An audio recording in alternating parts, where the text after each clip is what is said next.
Bismillahirrahmanirrahim. Assalamualaikum warahmatullahi wabarakatuh. Apa kabar Ananda solih-solihah? Semoga Ananda semua selalu dalam lindungan Allah Subhanahu wa Ta'ala. Jangan lupa untuk selalu bersyukur atas nikmat yang kita terima. Sebelum kita mulai pembelajaran pada hari ini, mari kita berdoa bersama-sama dengan membaca basmalah. Bismillahirrahmanirrahim. Hari ini kita akan belajar 4 hal. Ustazah akan menyebutkan tujuan pembelajarannya. Yang pertama adalah mengetahui karakter tokoh yang terdapat pada dongeng. Yang kedua, menyebutkan arti penting meminta maaf kepada sesama manusia. Yang ketiga, mengetahui isi pesan pada dongeng. Dan yang keempat, menemukan sifat pertukaran pada penjumlahan dengan tepat. Anak-anak, pernahkah kalian melihat bunga melati? Nah, kalau kalian sudah pernah melihat bunga melati, kira-kira bunga melati itu bentuknya bagaimana? Iya, betul. Bunga melati bentuknya kecil, baunya harum dan menyegarkan. Nah, kalian tahu anak-anak bahwa bunga melati itu banyak digunakan pada suku-suku di Indonesia. Nah, digunakan untuk pernikahan, tari-tarian, dan sebagainya. Nah, sekarang kalian coba baca dongeng yang berjudul Bunga Melati yang Baik Hati pada halaman 27-30 di buku tema 2. Sudahkah kalian membacanya, anak-anak? Nah, kalau kalian sudah membacanya, bisakah kalian menentukan tokoh-tokoh dan karakternya dalam bacaan tersebut? Bagus kalau bisa, sekarang kalian tulis di buku tulis kalian ya. Bunga melati adalah salah satu contoh tumbuhan. Tahukah kalian apa manfaat dari tumbuhan? Nah, salah satu manfaat dari tumbuhan adalah untuk keindahan. Manfaat tumbuhan selain sebagai keindahan, juga sebagai penghasil oksigen dan tempat untuk berteduh. Ketika kita berada di bawah pohon yang rindang, kita akan merasa segar dan sejuk. Kita dapat berlindung dari sengatan matahari.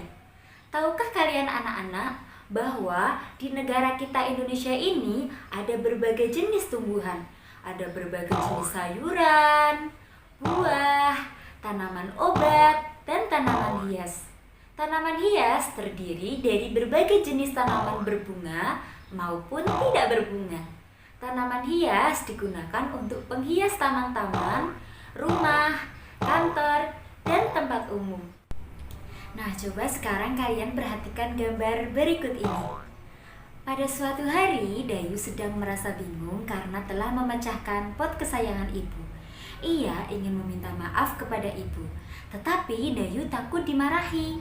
Nah, kira-kira bagaimana seharusnya sikap Dayu? Sekarang Ustazah mau tanya sama kalian, pernahkah kalian melakukan kesalahan? Apa yang kalian lakukan saat setelah melakukan kesalahan tersebut? Benar, ketika kita melakukan kesalahan, sebaiknya kita meminta maaf. Dengan meminta maaf, kita akan merasa lega, hubungan dengan orang lain juga akan tetap baik. Untuk meminta maaf diperlukan keberanian. Anak-anak pemberani akan meminta maaf jika telah melakukan kesalahan. Nah, bisakah kalian menceritakan pengalaman kalian meminta maaf? Meminta maaf adalah salah satu contoh bersikap baik. Bersikap baik sangat dianjurkan.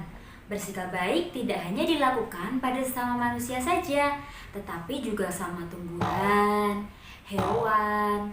Dengan bersikap baik, kita pun akan mendapatkan kebahagiaan. Jika kita bersikap baik terhadap tumbuhan, maka tumbuhan akan memberikan banyak manfaat kepada kita. Salah satu sikap baik yaitu mendoakan yang baik untuk orang lain. Misalnya, ketika ada teman kalian yang sakit, maka kalian mendoakannya agar cepat sembuh. Sikap baik yang lain contohnya adalah bersikap jujur. Contohnya ketika kalian mengerjakan tes atau ulangan, kalian tidak mencontek. Anak-anak, kalian senang tidak dengan dongeng yang menceritakan kebaikan? Kali ini Ustazah akan mengajak kalian membaca dongeng tentang kebaikan seorang petani. Pernahkah ayah bunda kalian bercerita tentang pekerjaan petani? Nah, Petani menanam benih tanaman di sawah atau di ladang.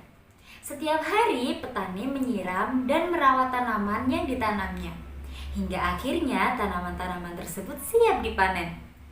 Yuk sekarang kita baca dongeng petani yang baik hati pada halaman 44-45 di buku tema 2 ya anak-anak. Pada suatu hari, Dayu mengumpulkan biji kacang merah sebanyak 500 butir.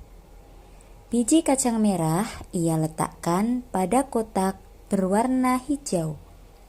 Siti mengumpulkan biji kacang merah sebanyak 610 butir. Ia meletakkannya pada kantong plastik. Berapakah jumlah kacang merah Dayu dan Siti? Nah, sekarang coba kalian perhatikan kotak berikut ini. Biji kacang merah Dayu sebanyak 500 butir. Biji kacang merah Siti sebanyak 610 butir. Kita jumlahkan milik Dayu dan milik Siti. 500 ditambah 610 sama dengan 1110. Jumlah kacang merah Dayu dan Siti adalah 1110 butir. Jika tempat menyimpan kacang merah Dayu diletakkan dalam plastik, kacang merah Siti diletakkan pada kotak berwarna hijau, kira-kira berapakah jumlah kacang merah Dayu dan Siti? Mari perhatikan kotak berikut.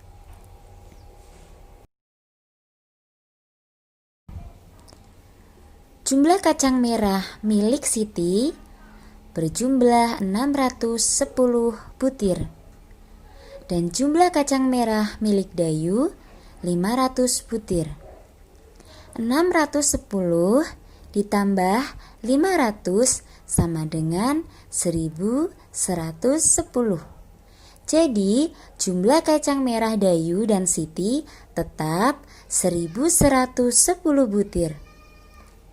610 ditambah 500 sama dengan 500 ditambah 610.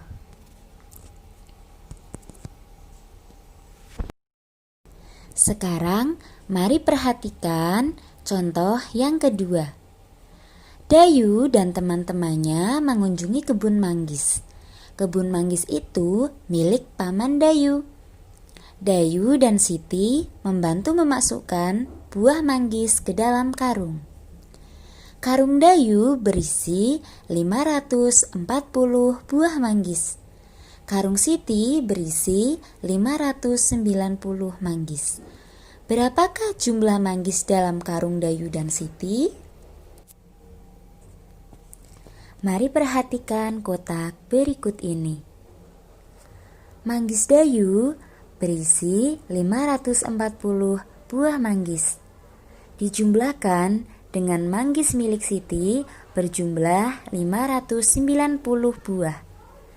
Sama dengan 1130.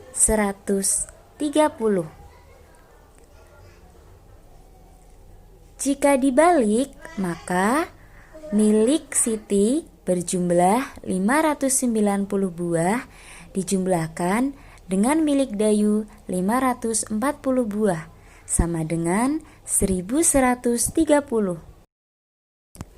Jadi, 540 ditambah 590 sama dengan 590 ditambah 540. Nah, penjumlahan tersebut adalah penjumlahan dengan pertukaran. Bagaimana sekarang? Kalian sudah paham kan anak-anak dengan penjelasan Ustazah? Nah, setelah ini kalian bisa berlatih mengerjakan soal dari Ustazah ya anak-anak. Sebelum kita tutup pembelajaran hari ini, mari kita doa bersama dengan membaca hamdalah. Alhamdulillahirabbil alamin. Wassalamualaikum warahmatullahi wabarakatuh. I'm an icon, man. I'm a girl about a 10. I should fuck her in a Benz.